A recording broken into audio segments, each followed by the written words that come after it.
حضرت بہاولق نقشبند بخاری رحمت اللہ تعالی علیہ بہت بڑے درویش گزرے، سلسلہ نقشبندیہ کے امیر تھے، اور کیا بات ہے ان کے سلسلہ مبارکہ کی بھی اور ان کی خدمات دینیہ کی بھی۔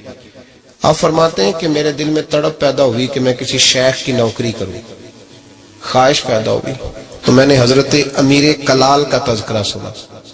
بڑے درویش تھے، بڑے راہنما تھے، دور دور تک ان کے تذکرے میں سنتا تھا۔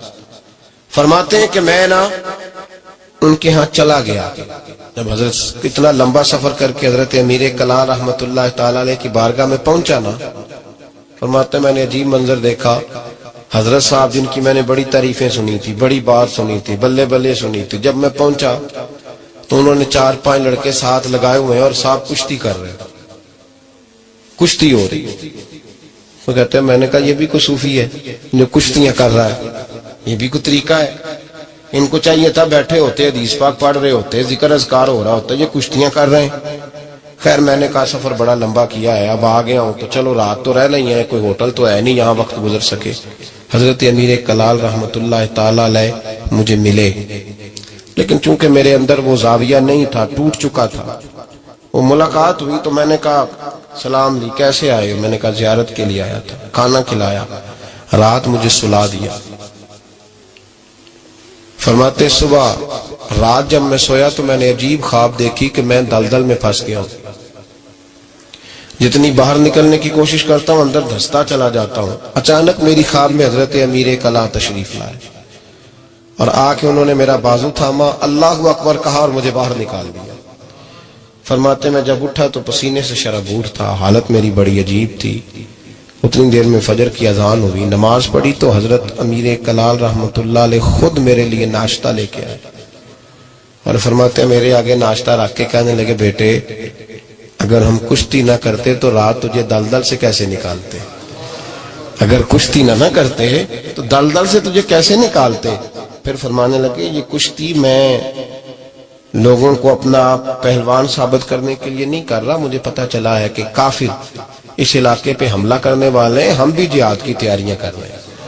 تو یہ جہاد کی تیاریوں کے لیے کام ہو رہا تھا، تو نے پوچھ تو لینا تھا بات کیا ہے، تو نے تھوڑا پوچھ تو لینا تھا، تو تھوڑا سا تفصیلات میں چلا جاتا، کسی سے پوچھ لیتا۔ دیکھیں نا کبھی کبھی میں محبوب کے وہ فرمان دیکھتا ہوں تو دل میں رکھل اٹھتا ہے۔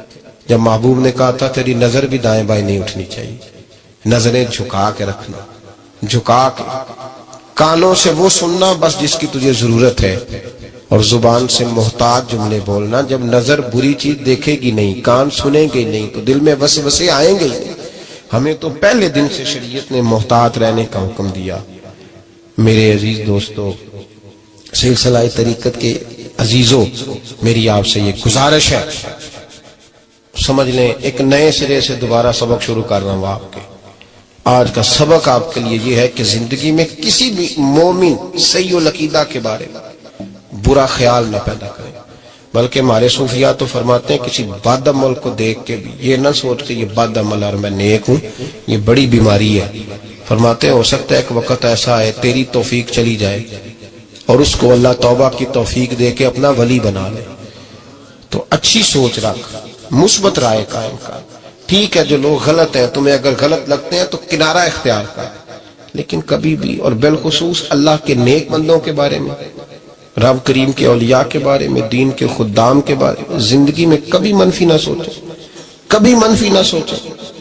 آپ کو پتہ ہے کسی عالم دین کی توہین اس لیے کرنا کہ وہ دین کا عالم ہے یہ کفر ہے۔